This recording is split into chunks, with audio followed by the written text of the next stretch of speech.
when you start your first business, your responsibility is to make a success of that first business, to use it to test your talents, to use it to prove your skills, to prove to the bank, to prove to the community that you can stay with something and bring it to success.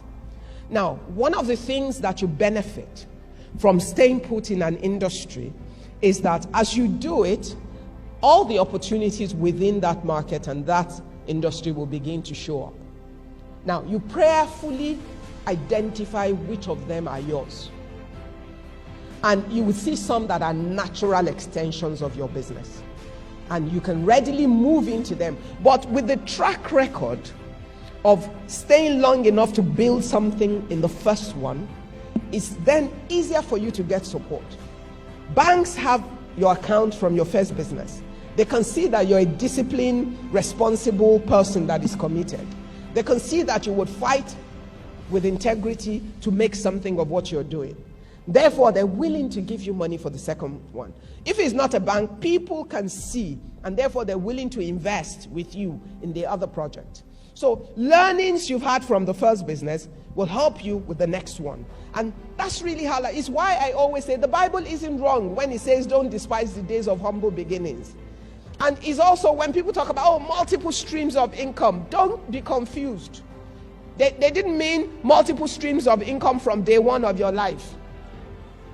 You have to prove yourself, prove your talent, learn stuff from your first experiment, make it work. And sometimes you don't need more than the one.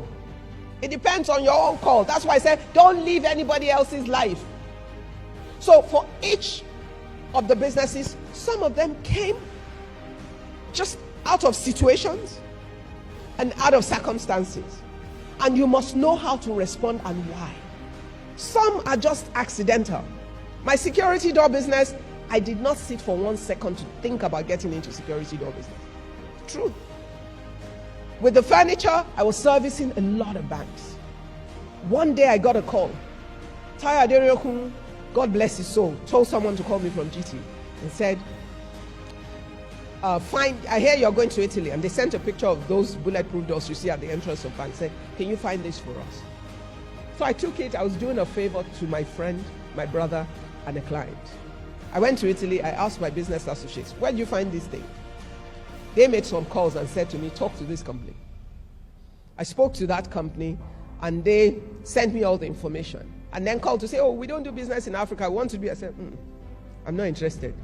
I know my business. Because sometimes you'll be blind, which is why you need God. I know what I'm focused on, but somebody wants this, I will take it to them for you. I brought it back, gave all the information, including price. No, they didn't give me price then, to GT. They asked for the price. I asked them for the price. I gave it to them. And then they looked at it and said, okay, we want to buy. So I called those people. These guys want to buy. They said, we can't sell to them. I'm like, you have a product, you have a buyer. What's your problem? They don't sell to end users.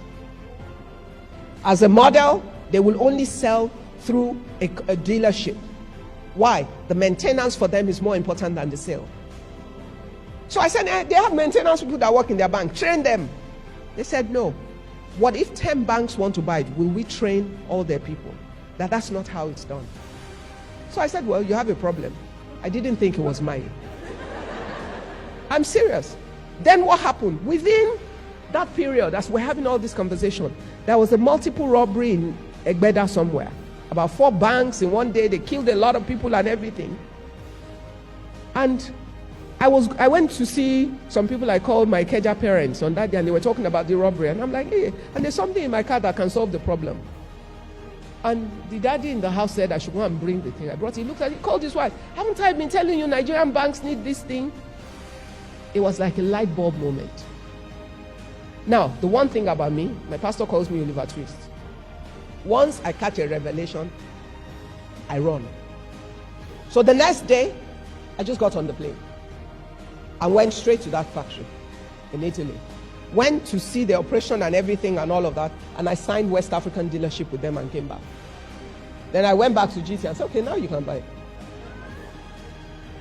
So God ordained it, set me up. It's one business I can tell you categorically I had nothing to do with. And I've been doing it now for about 25 years. But I had nothing to do with it. Now, I actually own the factory that produces it in Italy. Because the guys that were producing for me went bankrupt. And I had customers that I was committed to, maintenance and all of that. And the only thing of integrity I could do was to ensure I can continue to keep my word to them. So I went to them, can I buy the rights and take the key stuff that I need? And that's what I did. So some of it will be accidental. But as there are no accidents in our lives, God will unfold different things at different seasons. Because I had so many problems with that product that if I didn't know it was God, I would have fainted, as the Bible says. I would be on my knees asking God, God, please let the door in this place be working. Let the one in Onitsha be working. And I'll say, God, but I didn't look for this, so you gave it to me. So you've got to make this work. And that's how it worked.